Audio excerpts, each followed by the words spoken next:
Hello, I'm saying hello specifically to Irene.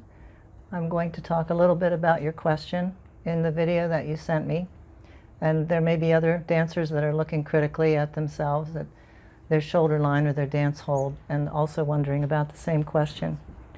When I looked at your video, I can see that you have a very fit body and you have a very nice top line in your general stance and your posture. And also a very nice tone when you put your arms up.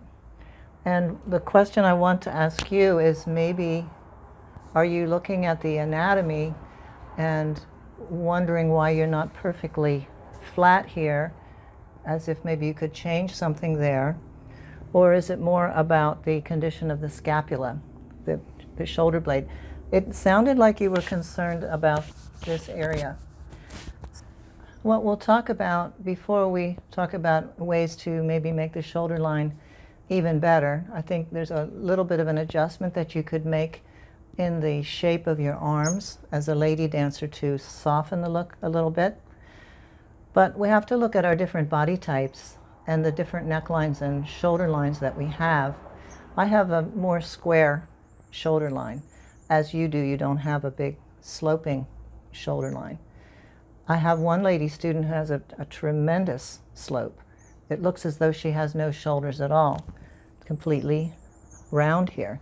So one of the problems that she has is finding dresses that will stay on, because her shoulder line is not square enough to hold the strap very well.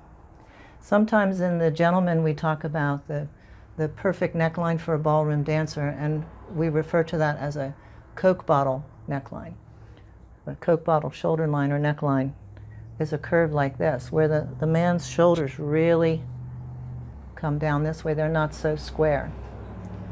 So for the gentleman who has a more square shoulder line, he has to be really good at lengthening his neck and very careful about the placement of his arms, because there are some people that can simply stand, put their arms up, and they look perfect already. I have another student who has that build. He's very tall, very nice physique, and he's got the Coke bottle neckline, and when he puts his arms up, he already looks like his neck is super long. So these people have an advantage physically in how they look before they work on their posture, their frame, or anything else. But we do have all different body types, different length of neck, different size of our head, different types of shoulders. So because I have a more square or maybe more angular shoulder line, it's quite wide, and I can look very angular if I'm not careful, and also depending on the size of the partner that I'm dancing with.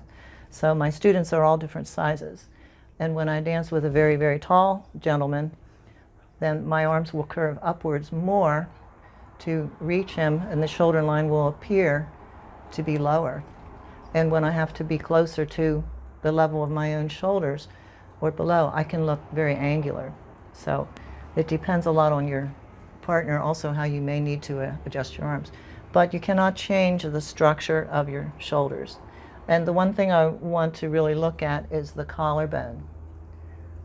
If you follow your collarbone out, there's a curve here, and that's the lateral end of the collarbone, and that's a natural bony landmark. Now, my student who has a very strong sloping shoulders also has a lot of muscle there and some more thickness to her neckline. You don't see any of her bony landmarks except for right here. But on some of us, our bony landmarks are very, very apparent. So when I raise my arms, because my deltoid muscle structure here, we have this muscle like a cap here, you can see that when my arms come up, that there's a little bit of a curve there. And there's nothing that I can do about that. I don't have huge muscles. Obviously, we don't want to bulk our body up. But we do have to realize that the position of our arms will affect that look, and the bony landmarks will be visible. And if we have a more square shoulder line, then we just need to accept that. There's nothing wrong with that, but I'm wondering if you might be overly critical in looking at what happens when you raise an arm and seeing that you have those, first the bony landmark and then the deltoid musculature. So we want to look at that. But there are two other things that I noticed when I looked at your video. And one was that the rib cage area is coming through a little bit. Now, this is a big challenge, I think, especially for lady dancers, but men have this problem too, of trying to stand up. We're trying to curve the back and ending up with the rib cage popping. So we need to find a way to widen the back and to keep the rib cage under control, even though you're going to go into an extension. And that's a difficult thing to master. I did attach underneath your video a video where I was talking about the frame and working some of the musculature in the torso and across the back to help to control the frame. And part of that will address what I'm calling the rib cage anchor. Some of my teachers and talking about how we work physically and how we work with our body, they will call that an anchor or a stability area. And many times our coaches in ballroom and in Latin, ballet even, will tell us to keep the rib cage down, but then we're expected to extend. And we're not sure how to do that. It's the same idea of going up to go back, is to lengthen instead of to pop the rib cage forward. So when we're trying to make those big curves as a lady dancer, that's the easiest place to go, is to push that rib cage forward and go back. The rib cage flares open, and this can cause other problems upstairs. So I sent you those links, and I will go back and send you a few more. I have a couple that are specifically addressing this area, working it against the chair or working it with the arms going over your head to get control of that. The other thing I noticed is your arms are a little bit too angular, and I think that if you would just address maybe the idea of raising your hands towards your partner instead of raising your elbows. There's a very slight difference, slightly a difference in, I call it the spiral. And this is from my Alexander training. We're always talking about the spiral musculature and also the way we initiate movements and allow them to spiral down, let's say from the shoulder blades to the elbow, to the wrist, to the fingers.